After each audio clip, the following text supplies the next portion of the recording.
We were talking about empirical reality, and we started talking about the multiverse theory. Now, I don't want to confuse people with... Not from the Flash. Not the multi... Which really although, upset me. Although the Flash multiverse is based on the multiverse theory. Okay.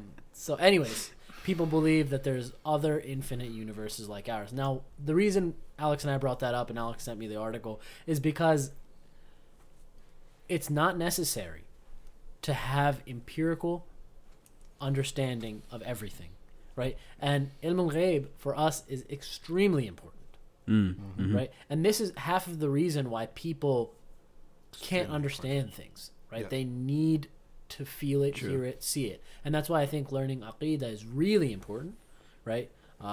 Do we have a class on Aqidah? We're always teaching Aqidah, seeping it in here and there. And we do have our Waylam class on Aqidah, and it's going to be a big part of ArcView. It's going to be 1/8 of ArcView. Oh, really? Okay. Yeah. Alhamdulillah. ArcView being the online operation, which is going to So excited. beta version in January. MashaAllah. Yeah. Inshallah It's ta'ala. a beta version, right? So, beta version. Okay. What is beta? You guys, beta. We have an alpha and then a beta, right? Because we don't have no alpha. No, we don't Beta have an means alpha. like Alpha, my daughter, right? alpha basically means My it son? doesn't- Okay. Alpha means it doesn't work. Oh. I remember like video games, like they'd come out with an alpha. Alpha means it doesn't work. So it's a beta version. It's going to come out in January, inshallah, and we're going to basically, from the interaction with the users, we can develop it. Exactly. So we'll grow it as we go. Yeah. But anyways, I think Alex, you were saying something about empirical realities. I forget where we left off. Yeah, I don't know. Well, I have a question though. I mean, Okay. multiverse. I'm hearing it a lot. There are a lot of movies that try to use this theory, but how does it affect my day-to-day life? Why do I need to know about Oh, well, it? this is don't the need to greatest. This is the greatest part of it. so to recap, this if you're gonna make a list. Bismillah. So, Bismillah ar-Rahman ar-Rahim. The multiverse theory, hypothesis. It is about something that is unseen, unproven, undetectable, unmeasurable, yeah. and connect. And all of those things will never happen because necessarily it is outside of the known universe, and traveling outside of the known universe is impossible because the known universe is all that there is. Even if we don't know what the limits are, if you go further, it's still it's still the universe. So you can never reach it. So basically, it's the unseen, but the unseen that there's never even going to be a proof of, right?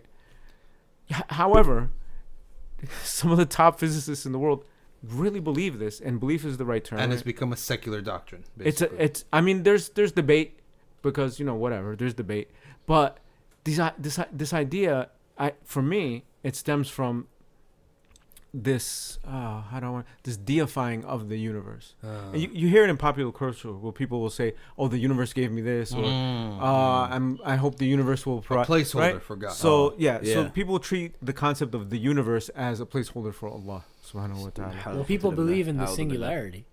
Which is explain. Well, no. Let's also get from back the to Flash. that. These are all just like what's his name? The guy who's the guy who made Batman? What's his name? Christopher Nolan movies. These are all Christopher Nolan movies, right? He's probably well steeped in DC this. Comics This is the type of hypothesis. stuff that he Marvel, But stuff like so that. the multiverse, the arguments that they make is, well, we think that all the equations and all the math that we've done, it leads to us believing that these things exist. We don't have any proof of it. It's all speculative, but we think so. And we also think that it's going to be sort of like the way that it is here. So it's physical to them. It's not like the ghaib that Allah Ta'ala calls us to believe in. Some of it is not a physical reality like we suppose that we know here. All right. So what's that math? So they're talking about the Big Bang, which is less than 100-year-old theory. It's relatively new. The Big Bang does explain some things that correlate with what we believe and we've learned through revelation. Their idea is, well, look, we're looking at all these numbers and we're looking at all these equations that tend to explain the universe that we're living in, and they make sense.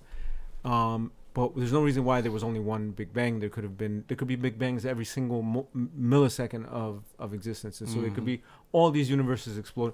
So, which is the real core issue, way worse than this multiverse belief. It's this belief in spontaneous self-creation. What are you talking about? Yeah. Like you've completely. So the common people, they say the universe, and I hope that the universe gives me, or don't put that into the universe. All these silly cultural terms. The physicists, the scientists, the empiricists, we only believe what we can touch, see, smell, and measure and weigh. These people say that about everything except the single most important question is how did it all start? Yeah. They This is refuse. the big question. They refuse. And in this case, the most logical, the most sensible, the most intelligent answer is God. Right? And then we can talk about theology and why it's Islam and why Allah subhanahu wa ta'ala is what we're talking about. But definitely God. Yeah. No, the universe. Yeah. Come on, you got to give me a break with this. It's And, nonsense. They're extrapolating, but we haven't figured out how we got to point 0. Yeah, and they can, Right. and Point this one. is they'll never know. They can It's a measure. tawqifi They can thing. measure waves all the way back, Mm-hmm. light all the way back to that first point. But what sparked it? Because Yeah. we're here. Like to me, the silliest, the craziest thing about this scientism, right? This idea that science is the only thing that could ever explain anything is the fact that it can't explain the most important thing, which is where did it all come from. And the fact that we're here means we did come from somewhere. And matter can't create itself, and energy doesn't create itself, Yeah. and space doesn't create itself, and time, which they finally come around, by the way, to acknowledging the Islamic position, which is that time is created and it's not real and it's an experience. Time cannot create itself. It has to have a creator, and a creator is by definition God, Allah subhanahu wa ta'ala. And it all goes back to the age-old theological position that what is our origin of belief in a creator is that the first thing is through observation is cause and effect. Right? For everything that exists, there must be a cause. And no matter how far we go back, okay, whether one civilization could go back 1,000 years, another can go back 1 billion years, another can go back 100 billion years, you still have the same question of, all right, how did that begin? Right. Which you have to go, and this is another thing, if you want to know Aqidah, you should know these terms, ad-dawr wa tasalsul. Dawr is matter creating itself, right? In an infinite cycle like a chicken and an egg, but no one came first. Yeah. Unacceptable. Right. One has to come first. That's called dawr. The second one is tasalsul, which is an infinite regress, right? Unacceptable, right? That we all agree there has to be a 0 point, right? That put all this in motion, because as you just said, we know matter doesn't create itself, energy doesn't create itself, time, space, motion, they don't create themselves, right? So therefore, right, what there must be is a force with knowledge, okay, that is beyond these forces, these physical forces of time, space, and causation. And that's the definition of God, right? That's the first definition with the intellect only, that it is a living force with knowledge and creative power that is outside of the physical forces and not subjected, and in fact is the creator of the physical forces of cause, effect, time, space, and all these things.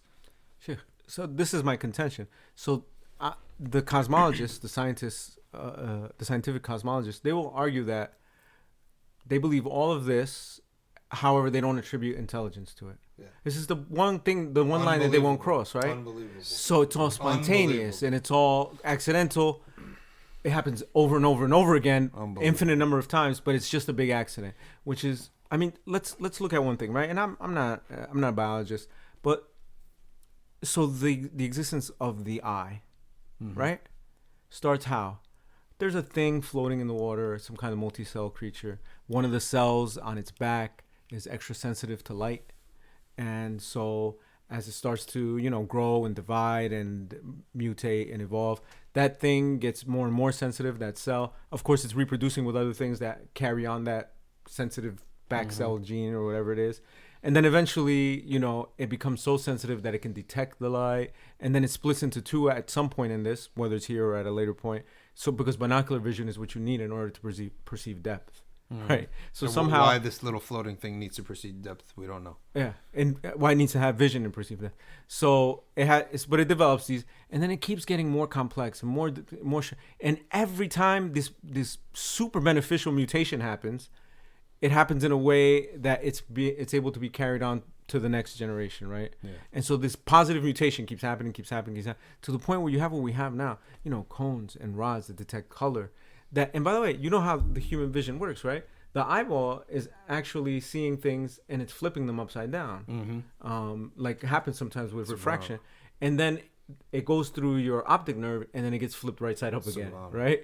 And you have one on each side so that you can tell how far things are instead of just seeing it flat, which is what would happen with one eye. But this is just like by coincidence. Go kill yourself. Yeah. If you believe in that, you have a lot of faith. Honestly, Yeah. you have a lot of faith in nothingness. Tell me something. What you described is a step-by-step process. Yeah. In a step-by-step process, let's say A through Z, A can survive by itself. B improves it. C improves it. Isn't it a fact that the eye, its individual parts, have no use unless they're put together in a Correct. sphere, right? Like you can't Yeah. put together, if you're going to put together, let's say an arch, you cannot put, let's say by the old-fashioned way they used to do it, by the bricks, right? You cannot put one brick and then tomorrow come put the next brick. You got to put them all together, or like pressure flooring. It's got to all come together, right? At once. There is no point in having A without B, right?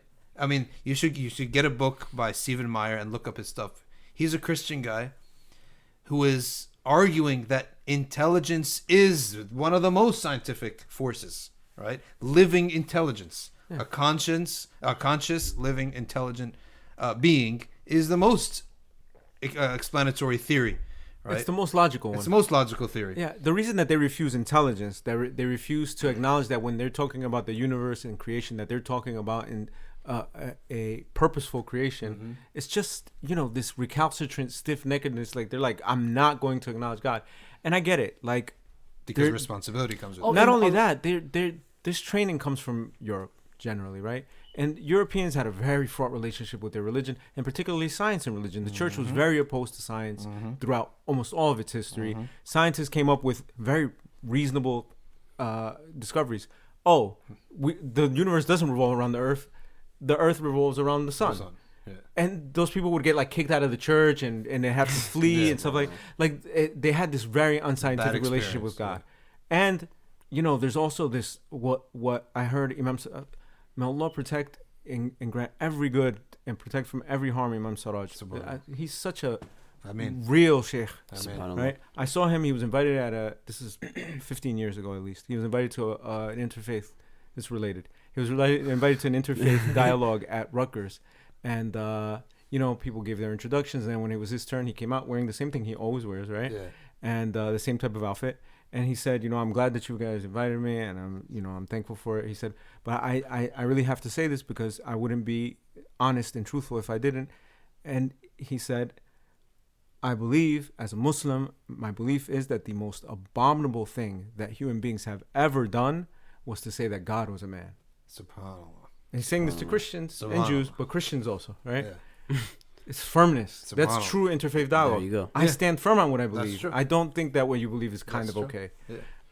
This is also a tremendous problem for Western science because they spent almost 2,000 years worshiping a man, in an image of a man, and even God is like this older man that produced a man that kind of looked like him, and self-deification, and it also reduces the reality of what Allah is to just a big human in the sky. And that's why like atheism in general isn't necessarily, I would argue, a intellectual backlash against religion. Psychological. It's psychological, emotional, Sure. right? A lot of people have gone through a lot of abuse in the name of that's true. religion, and that's why Very a lot true. of people hate God for this reason. Yeah. And a lot By the way, if all I had to fall back on was Christianity, you would reject Allah it too. Alam, I might reject it. I might be a too. secularist. I might be an agnostic. I might be like, I believe in something, but I don't know. If it wasn't for the structure of Islam, I don't know that I could have believed in anything else. And the answers, the Islam gives you answers for the intellectual who's thinking and asking questions,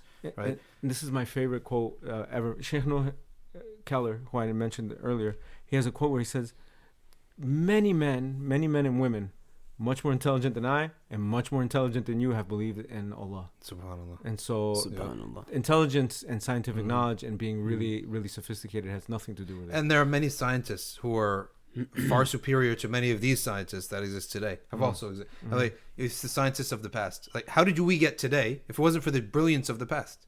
Right. Yeah. And all those brilliant minds, they also accepted the existence of a being beyond themselves. Now, Dawkins, when you look at his books, okay, he betrays himself so clearly and obviously.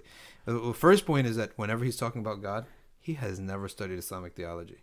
No. He has never studied Islamic theology. All his talk about God is the Christian God, or Christian version of God. Secondly, very early on one of his major book, very early, I think it's like on page 6, he says something like why we need the theory of evolution so badly, right? Because there is no other way to be intellectually satisfied. Right? Because we have no answers, right? Yeah. So we need this theory, right? And then also atheism, when you introduce another being, that one that is more powerful than you, that made you and made your universe, okay, you're no longer doing what you want, right? You have the right now to be given orders, and the human being doesn't want that. This is the biggest thing people don't want.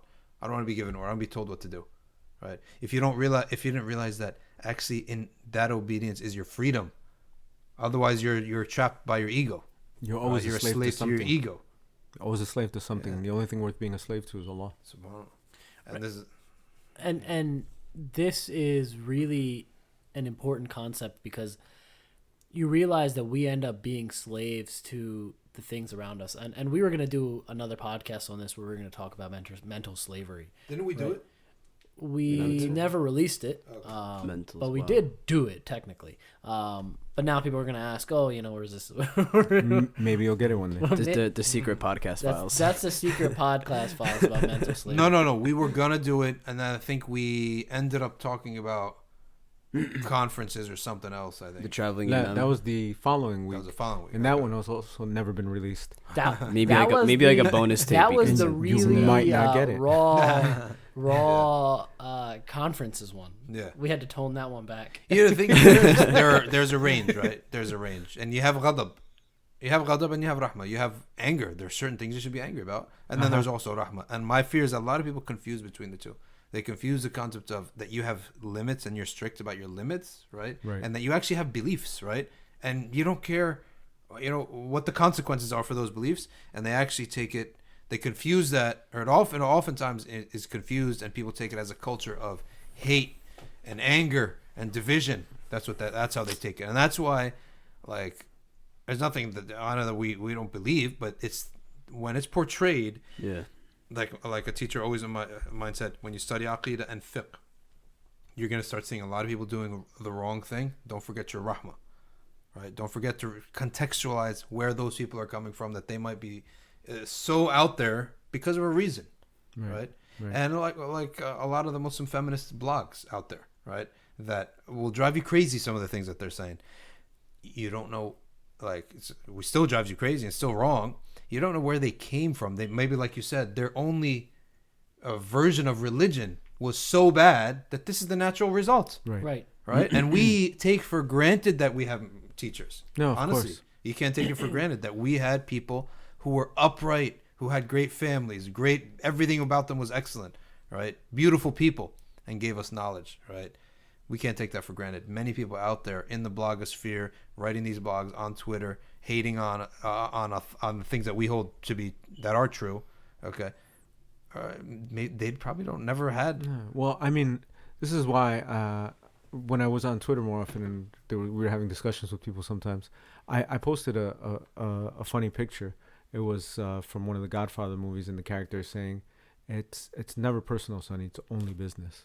Right. His brother's name is Sonny. He goes, "It's never personal, Sonny. It's always business." This is correct, right? So when we address these issues, I don't know who the person is that wrote the blog. I don't even care, right? Yeah. It's not about that person individually. I know that person is going to feel personally aggrieved that their ideas are being challenged, and so be it. You put yourself in the public sphere and you've been critiqued. That's fine. You can not like it, doesn't matter. But it's not about you personally. Yeah. I honestly don't even know the names of all these people.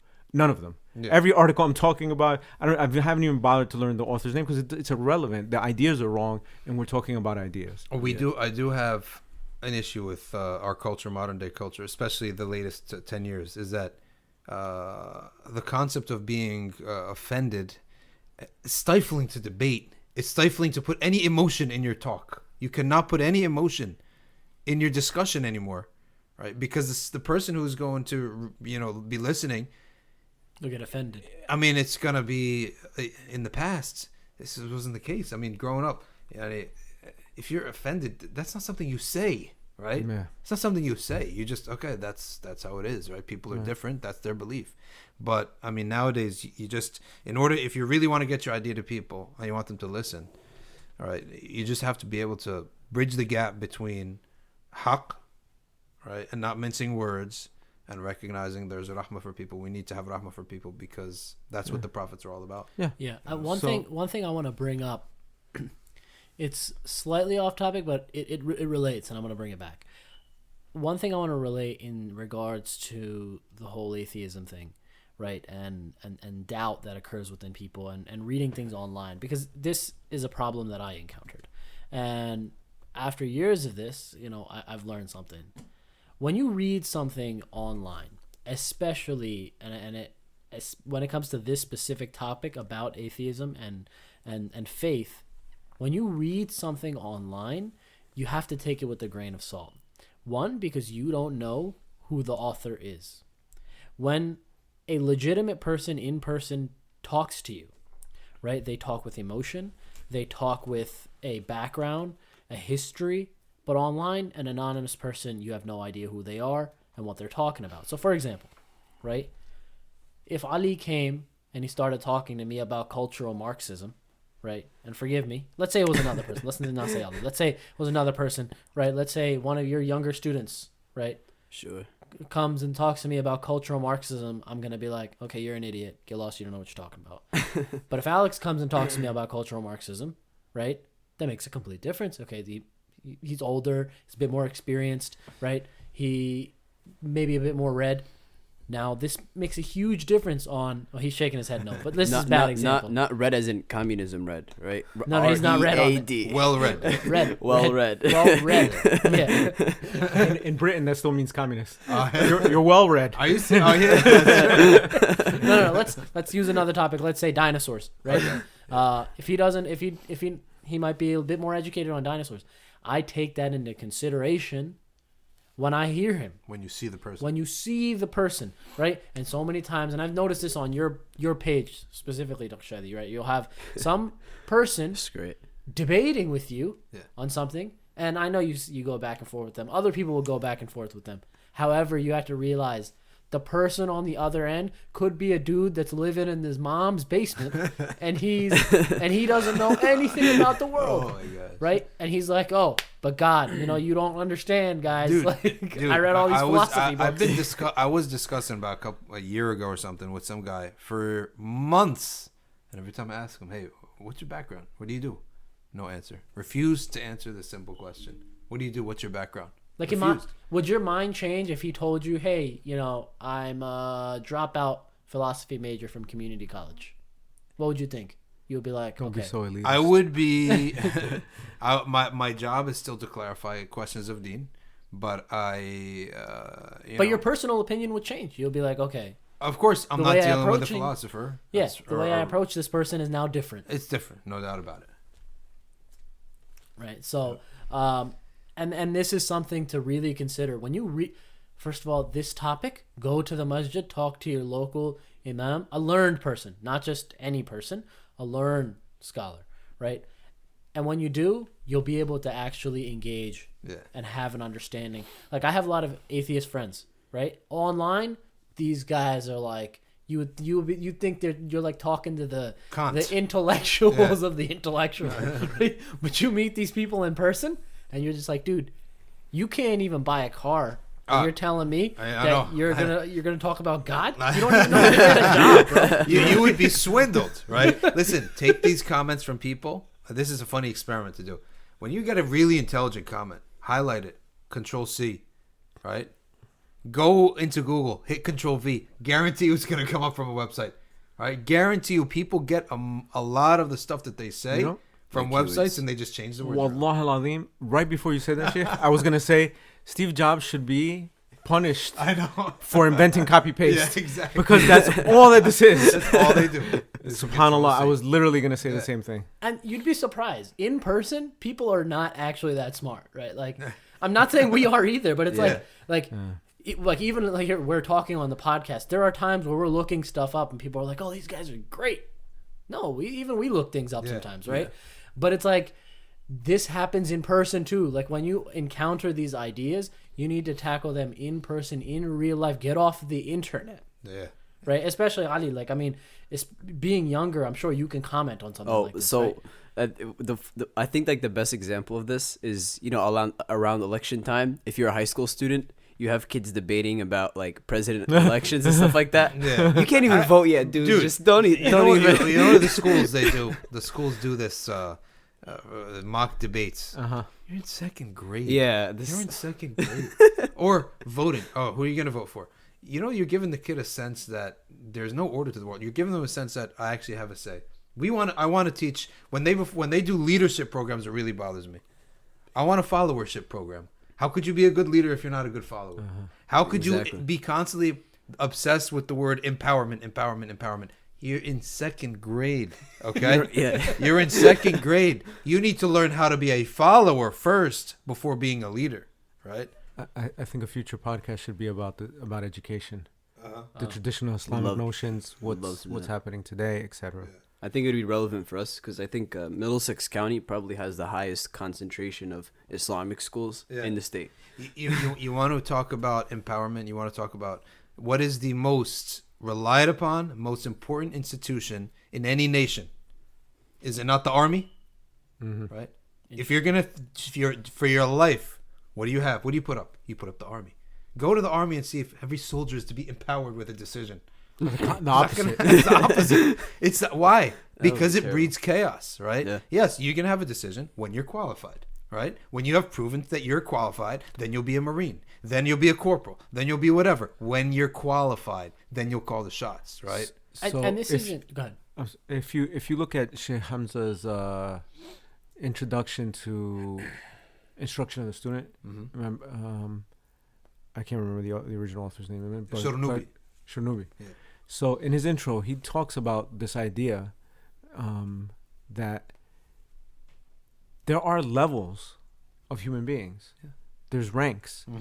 It starts with the Anbiya, and then there's the messengers, and then there's the prophets, and then there's the awliya, and it goes and the Sahaba, and it goes all the way down, right? And so people are not all the same.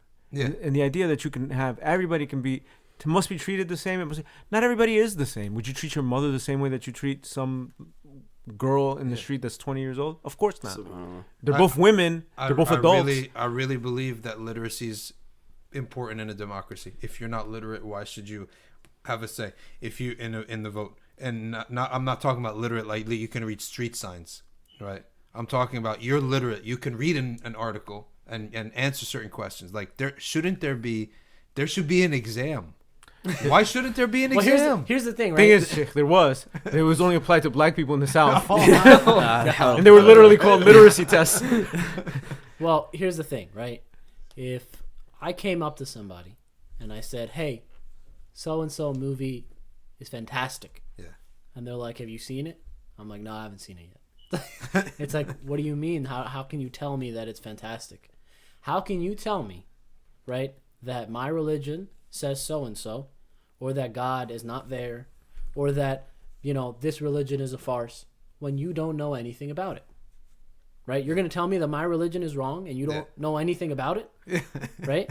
Can you do the same with the movie? Can you do the same with a book? or referencing a doctor or a plumber? Exactly. You don't know anything about I'm gonna do something really... So I can tell you that like the new X-Men movie is fantastic. By just going on IMDb. No, because the literal definition of fantastic means like imaginative and fanciful. So semantics are important. Exactly. I mean, and that's why, right, Saad said that one comment about atheist Muslim, Muslim atheist. What's the difference now? Yeah. Right? Because according to the liberal definition, there must be some difference. That's true. Of course. Yeah, so a Muslim atheist is an atheist that wants to be a Muslim. And an atheist Muslim is a Muslim that became an atheist. Could be the other way around. Yeah, you could switch it. By the way, neither one of them is a Muslim. Or an atheist. And won't be. They're not an atheist and either, won't be actually. until they leave behind the atheism. And actually, they're not even an atheist. Well, they could be. So I encourage everyone, because we talked about Dawkins earlier, I encourage everyone to go read John Gray's review of Dawkins' book. It's in The Guardian, I'm pretty sure. John Gray is Grey, and John is the regular spelling. His review of Dawkins. It's one of the most intelligent things I've read about Richard Dawkins. John Gray's an atheist too, by the way.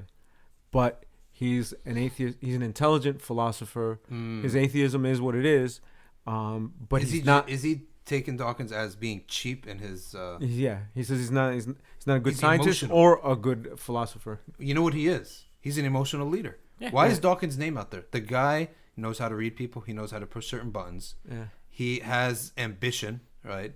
And he's emotional. He has pushed. He's revived the emotion. And Even the title of his book, The God Delusion, as if you're in some delusion about God. So he's basically like the Donald Trump of. And of by the atheists. way, according to John Gray, who knows a lot more about him than we do, he's not a very good person.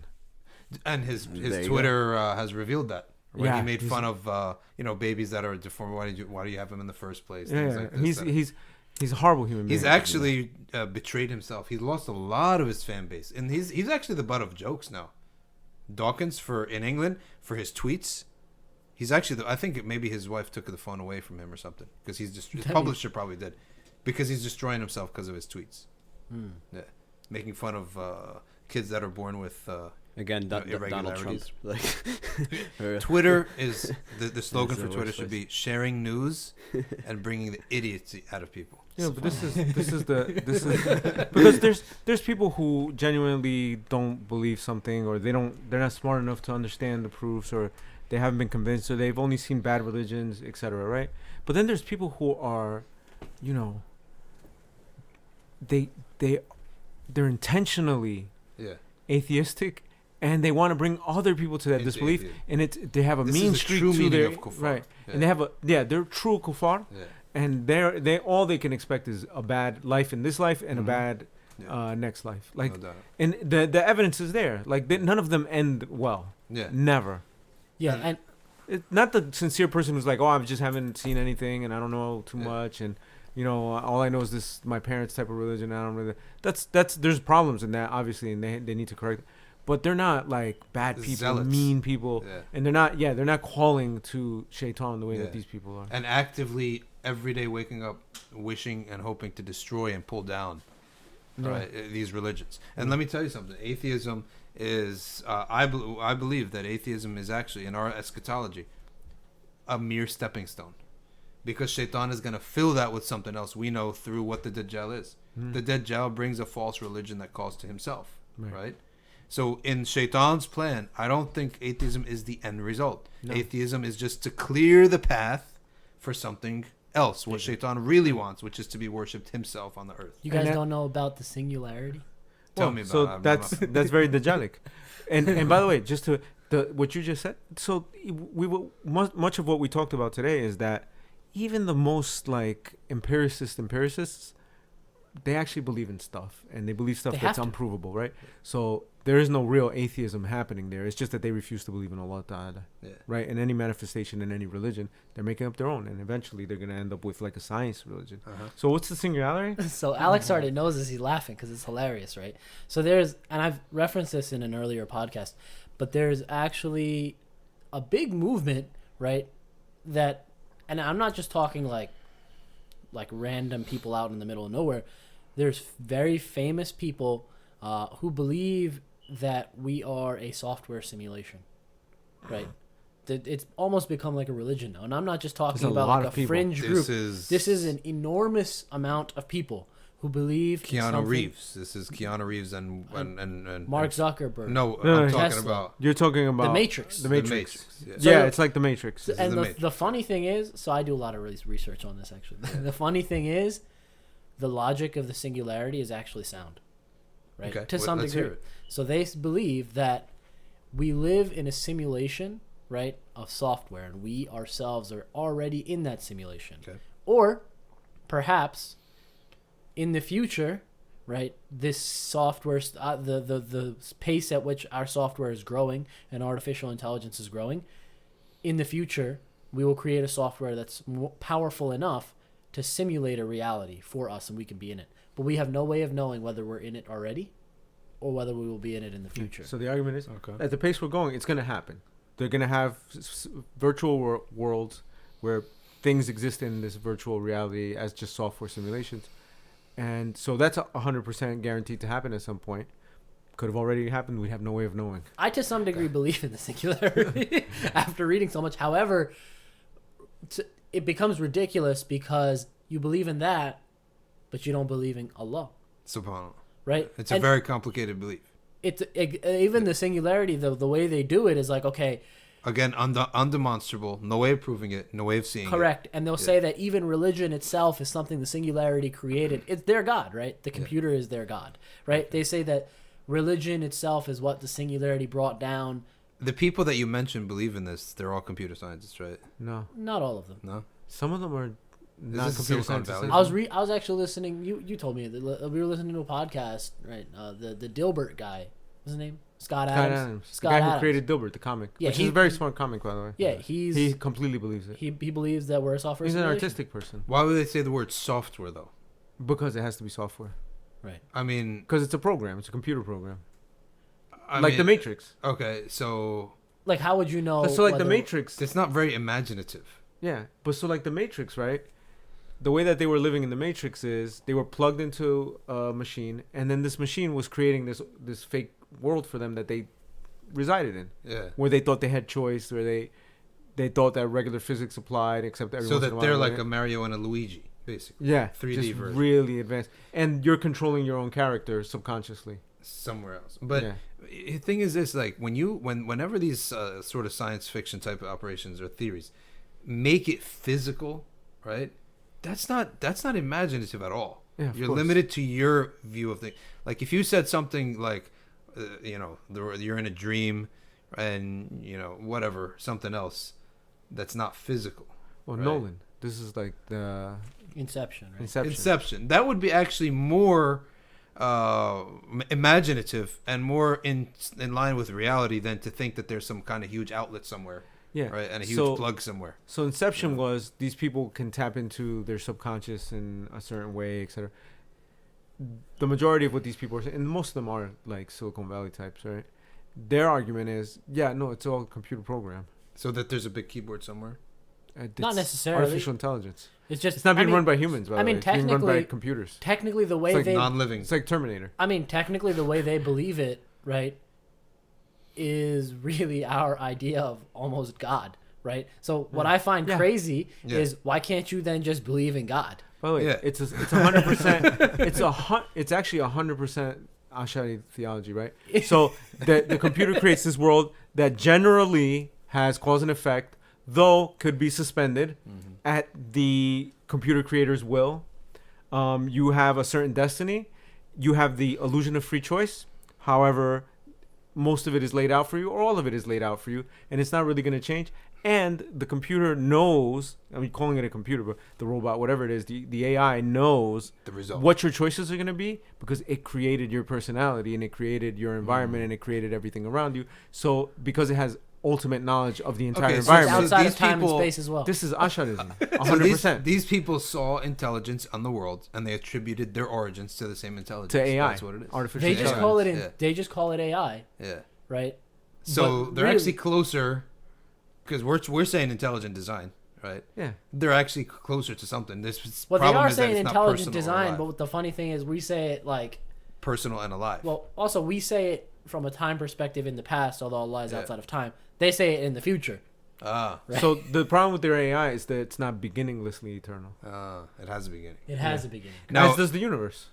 This is why their gods fail. because the Prophet sallallahu alaihi wasallam Sallallahu alaihi wasallam. likened this life in comparison to the next life to the similarity of your dream and your wakeful state. No one can. We don't believe that dreams are fake. Yeah. We believe that if you saw a vision, it's true. Yeah. Right? And then, of course, there is nightmares from shaitan, which we're not supposed to talk about, and it makes you wake up scared. And there are true dreams, and then there are mere reflections of your thoughts, and things that you've been thinking about. And these are 3 types of dreams according to in Islam, but all of them have reality. The nightmare is from the shayateen. The messed up dream, right, is from your nafs. Basically, like you slept with a full stomach or you're cold, and your thoughts kind of got jumbled up in your dream. And then the third one is a true dream that allowed to happen, like the spirit of someone came into your dream and told you something. That we say this is real. An angel came and recited something to you, and you found yourself in your dream making dhikr, right? We say this is true, right? We believe in all of these things. However, is not comparable to the truth of the wakeful state. That's why we can't even make decisions just based on dreams in Sharia. You're not allowed to say, okay, I saw a dream that I should quit my job and become a plumber in Syria, wait for the Mahdi. Right? You can't do that. Right? Alex is thinking about it. I gave him an idea. He's not going to be here next week. I'd go to Medina, but whatever. I'd go to Medina, yeah. Syria would be wait for the Prophet Isa ibn Maryam. But the point is that these are levels of reality. So that's why I think it would be much more imaginative, right, than to say a computer program which is run by like electricity and wires and hard matter. It just doesn't seem like solar energy. Well, so the way they say it, and this is really off topic, but like the way they say our topic here is basically this is the topic. Atheism, and you guys' point is to show that there are complex beliefs out there that very intelligent leaders of our known world today are believing in that are actually more far-fetched than belief in Allah, and also I want to make this point before you go on, less utilitarian. Like, you believe in Allah Azza wa Jal, you will have guidance to the bottom point. Even the kuffar of Mecca or Arabia made fun of the Muslims. They said, Nabiyukum allamakum al-khira'ah, which means your prophet, did he even teach you how to take up? Oh, yeah. Right? That's the word that they used, right? Yeah. That's why the muhaddithin say when they say this, akramakum Allah, because they say like, not a great word, but for to be in the masjid. So basically, the Sahaba said the kuffar said that to the Prophet, to the Sahaba. He said, "Is he going to teach you to do that too?" The Sahaba said, "He already taught us that." Yeah, right. He already taught us that how to clean ourselves from the bathroom. The point is, I'm saying that the deen of the prophets is very useful. Oh. All of the stuff you guys are saying between singularity, whatever it was we talked about before, right? It's pointless. It's all like, fun imagination, really. Yeah. That's all it is. That's all you it can is. make Christopher Nolan makes like movies like Interstellar using these types of ideas, and are really cool to watch, and that's it. That's it. Right? Yeah, I mean, and it's ridiculous that these theories exist, right? They're not far-fetched. And they're so complex. Right? Like, people will say, oh, that's not far-fetched. That's just science. Yeah. Right? What do you mean? And that's why Muslims, right? The reason why I wanted to talk about this is I don't want Muslims to get faked out by this stuff. Right? All Very of this important. stuff can be deconstructed. Very important, and very important to say that Darwin's biggest heist was taking intelligence out of science. Mm-hmm. This is his biggest. If you say science, if you say nature, he's taken intelligence out of it. Right. So that what's natural and real must not have the intelligence that humans have. That's right. So now we're hitting, a solid amount of time. So I do want to close up, and I want to get some last comments from you, Dr. Shadee, and Alex as well. Mm-hmm. Well, what you were saying is very important. That a Muslim, in order to actually guard your deen these days, you actually have to be aware of the darknesses, right? You need to be learned in La ilaha, which is like, what are we rejecting?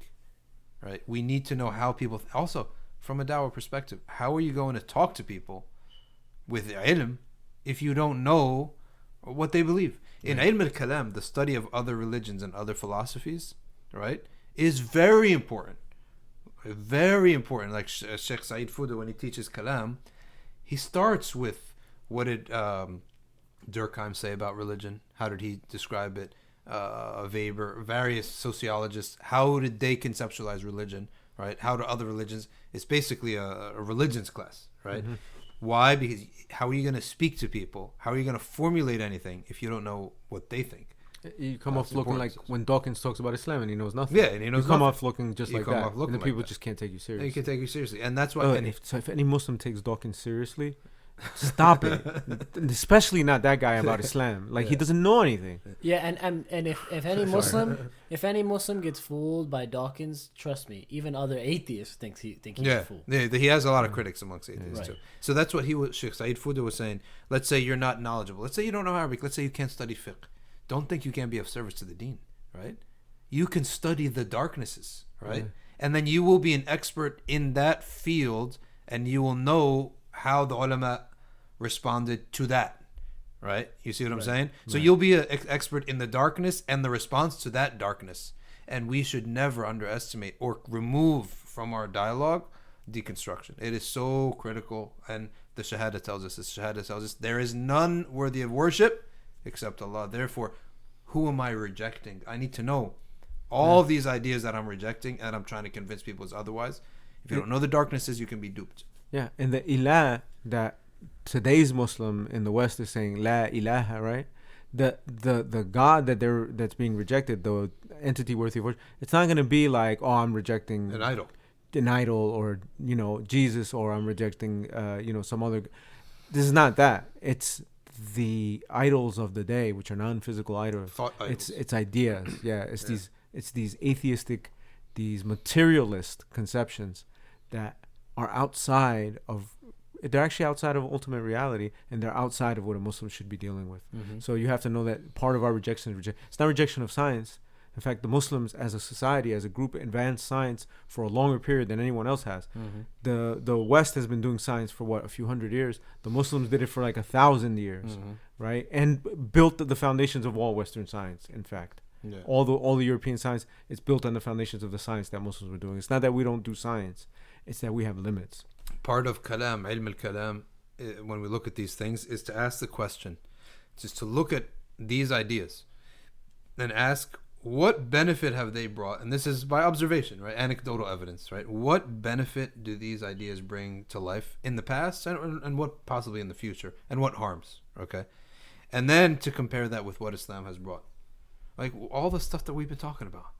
This stuff, you can't base a family on this stuff. You can't raise a family on. You can't make a community out of this stuff. And in fact, if anything, it probably might cause chaos. You're telling us we're all figments inside of a software. I mean, the softwares are killing each other all the time. If I kill someone, then why should I feel guilty? Right? The software will punish you. They have their own version of hell. No, this is true. Oh my gosh! What is the trash can and being deleted? Is that hell? Not only that, they have their own version of. So you have to do what you can to foment the coming of the singularity, because if you don't, the AI will remove you, put you in a bad state. So now that we've even spoken about this, it sounds too much like they're borrowing from. This is not original. You're borrowing from Judeo-Christianity concept of course. Yeah. I mean, this is the accusation against all atheists. Yeah. You go, where is your moral center? What are your ideas of ethics? Exactly. You grew up in a Judeo-Christian environment. That's why you think right is right and wrong is wrong. Else you wouldn't even have any idea of it. That's what Nietzsche said. That's his summary. Is you guys, all your philosophy. He was the biggest atheist, right? He said all you guys are unoriginal, with your brotherhood and your friends, all this. So the guy that tried to do something about this is he's the big Islamophobe. What's his name? He's one of the atheists, one of the big atheist guys. No, Krauss? he's current American. Alhamdulillah that I can't remember this shaitan's name. Allah removes. Anyway, he doesn't know a lot about Islam.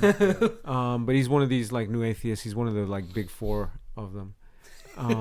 There's a big four. Oh, you got Hitchens and Dawkins and whatnot. Yeah. The other two, no, Spencer's not one of them. No. Spencer. Yeah, no, Spencer. Spencer's Christian guy. Robert Spencer's Christian. Yeah, Let's not say his No, shaitan. Anyway, so this guy, so he wrote a book trying to prove that Shaitan, different division. trying to prove that you could. Mashallah, that's very good. We'll do one on the shaitan. The shayateens. So he wrote a book trying to prove that you can do religion. I mean, that you can do ethics and morality outside of religion just based on empirical evidence. It's a failure, A. But B, so one of the things that he is now is a vegan. Because for moral and ethical reasons, right? Okay. For all you vegans out there listening, it's fine.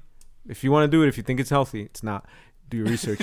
But if you want to, first of all, it's sunnah. You have to at least eat meat sometimes, like on an Eid and stuff, right? Yeah. And by the way, we kill animals. Allah says, إِنْ أَتَيْنَكَ الْكَوْثَرَ فَصَلِّ لِرَبِّكَ وَانْهَرْ.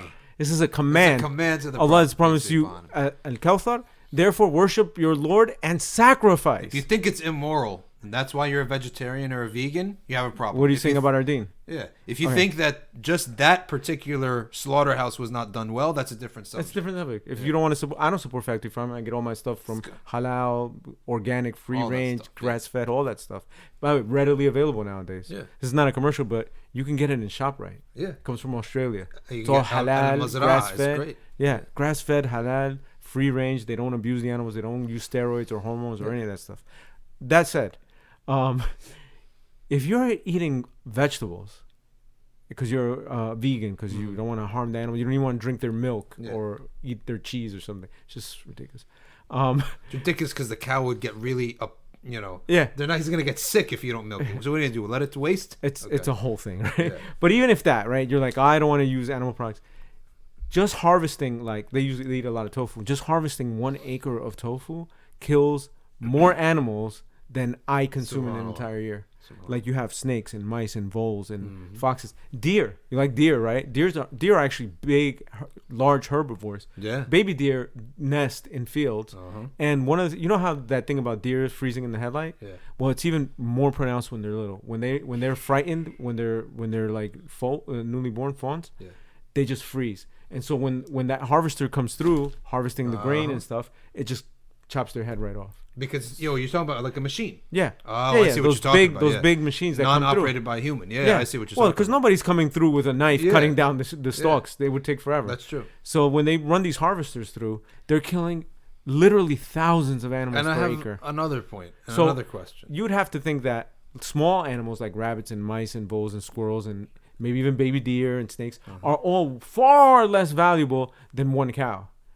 So your ethics don't even make it. You're an idiot. I have another question for you guys. All right. Why is it, it's for these vegans, okay, that you imagine that green piece of kale that you're ripping up and cutting up doesn't have any feelings? Wallahi, it does. It does. It does. So they've done this experiment, right? There certain plants, if they hear the sound of a certain caterpillar chewing that eats that kind of leaf, they release toxins, right? That makes the leaf taste very bad. Yeah. No, it's a protection. It makes the leaf taste bad. But here's the crazy part. Even if you play a recording of it, it will have that chemical reaction. And if you play a recording of something that sounds very similar but is not the actual caterpillar, it won't react. So it can discern because the sound is almost identical. Humans would probably be, it's the same sound.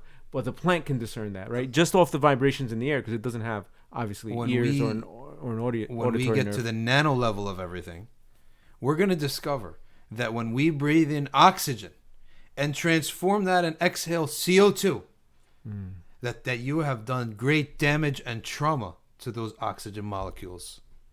And as what are you going to do then? Yeah, and as Muslims, what are you going to breathe in? By the way, all you vegan Muslims, it's not like an atheist Muslim. You can be a vegan Muslim and a Muslim vegan. And I'm sure those are two very different things in your community. The grass testifies against you on the Day of Judgment. So what are you talking about these plants? Just because it doesn't have eyes that look at you like, sad. You're going to kill me? Like, give me a break. And what we believe, subhanAllah, the lamb or the cow or whatever it is, that is slaughtered in the correct way by a mu'min.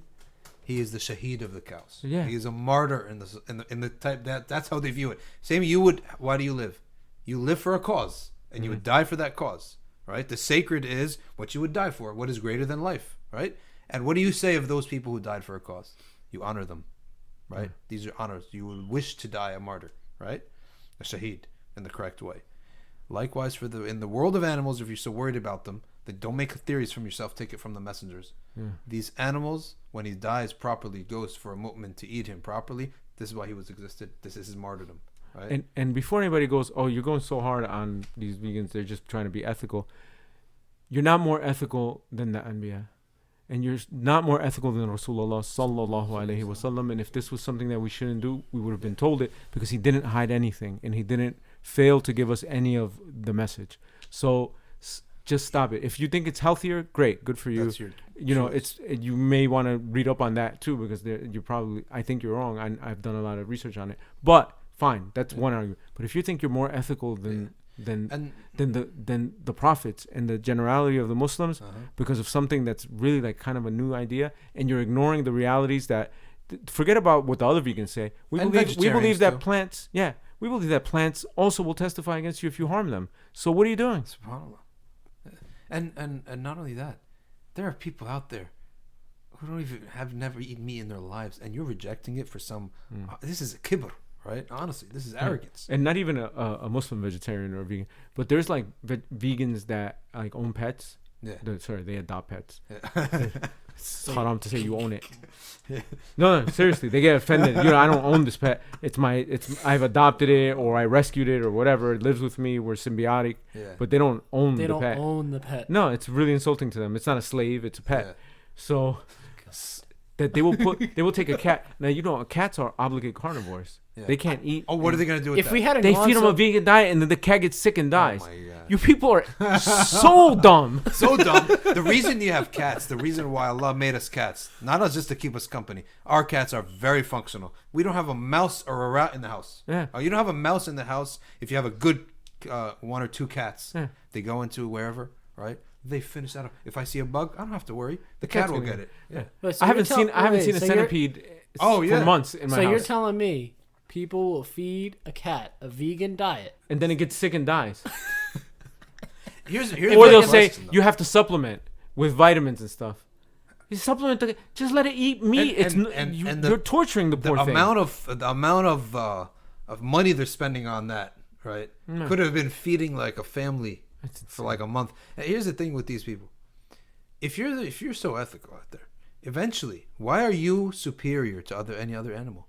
What happens when you cross paths with like a bear or a cougar that is hungry and wants to take a bite out of your kid, right? Well, this is what I said. I think I said it. I might have said it on Facebook or something, or in an email to someone. But all of these people that think that they're super ethical because of this, right? Why don't you just go feed yourself to a grizzly bear or something? That's the logic, yeah. Go to Alaska, jump in front, go feed yourself to a grizzly bear that's hungry, and give up your life. I mean, we can make the argument: why did they kill Harambe then? Why that? Why did they kill Harambe then? That's not even so. Right, We're talking about the gorilla. The gorilla, Right? Like, according to a vegan, it's all the same thing, right? So why'd you kill? You should have let the baby. Should have let the baby die. That's true. Yeah. Yeah. But no, you can't say that. Really? Because like, you know that mom had that gorilla had like baby gorillas, Yeah. and he had dependents. She had dependents. They were a family relying upon that one gorilla. That's their, Right. Yeah. So I heard a comedian talking about that, and he refused to use the name, and he was like, because gorillas don't have names. It's a gorilla, right? He goes, its gorilla mother didn't name it that. No. He said some goofy white lady in cargo shorts gave it that name, and I'm not gonna play it into her fantasy world where gorillas are called by proper names. And tell me, isn't that recognizing some degree of control and ownership? Yeah, of course. And you want you named it. Here's the Didn't funny name thing. itself. You're these animal activists. They didn't want to shoot the gorilla. Hold on a second. Backtrack. The gorilla is trapped in a little cage. Isn't that the bigger issue? The zoo is haram. Right? Zoos are probably haram. The zoo itself, in our Sharia, we wouldn't accept it. Right? Yeah. Forget talking about, they shouldn't have shot the gorilla. Why is the gorilla trapped in this little 10 by 10 pen Well, or they'll whatever say it that is? they'll say that we're doing it to preserve the gorillas. You know that this is haram for us. You cannot go trap a lion in a 100 by 100 foot thing, and no matter how much and grass throw you put in it dead meat. and throw it dead meat. You know that It has to hunt. It needs to hunt. It needs to get those hormones out of its body. Get them going. Well, the thing about the mouse, yesterday my wife was like, "Oh, there's this like little crack between the cabinet and the dish." She was like, "What if a mouse can get into there?" I was like, "First of all, a mouse can get through like smaller than that." Yeah. But secondly, did you see the monster cat we have in this house? That thing is like 16 pounds. That thing will not survive. So now I think we're hitting. Yeah, I think it's time to go. Yeah, I mean, we touched a note on vegetarians and vegans, which We me and just couldn't Alex let have go. an allergy to. So Verified by doctors. so I think so we touched. So Yeah, we did like don't be offended. Our allergy to vegetarians and vegans is actual syndrome and a DSM-5, whatever. Okay. All right. This was fun. So I think that's a wrap for today. Inshallah, this is part 2 of the Safina Society podcast for I don't know what we're titling yet. Yeah. But Because I'll be in Australia next week. You want to catch some of that stuff, it'll be live streamed this coming Saturday. I don't know if this is going to be released in the past or the present, or in the it'll be over by then. I don't know when you're planning on releasing it, but that's why we did part 1 and 2. Yeah. So again, right, as we said at the beginning of part 1, a lot of these topics, right, we cover even further in depth at the Awailim class at Safina Society and also lectures online. So, you know, check them out at safinasociety.org. If you're local, do come to the Sunday classes. We're now wrapping up this semester of the Awailim. Awailim is the scholarship track, right? There's 5 years. And so we're actually closer to the end of the semester, but we do start up again in January. And a lot of these topics, we only touch the surface of on these podcasts. And we can't go into the depths of whether it be deconstruction or ilm or anything. All of that takes time.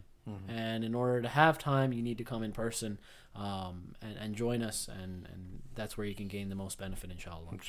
So I think this is the wrap. Thank you, guys. Thank you for listening, everyone. Assalamu alaikum wa rahmatullahi wa barakatuh. وبحمدك نشهد أن لا إله إلا أنت نستغفرك ونتوب إليك. السلام عليكم.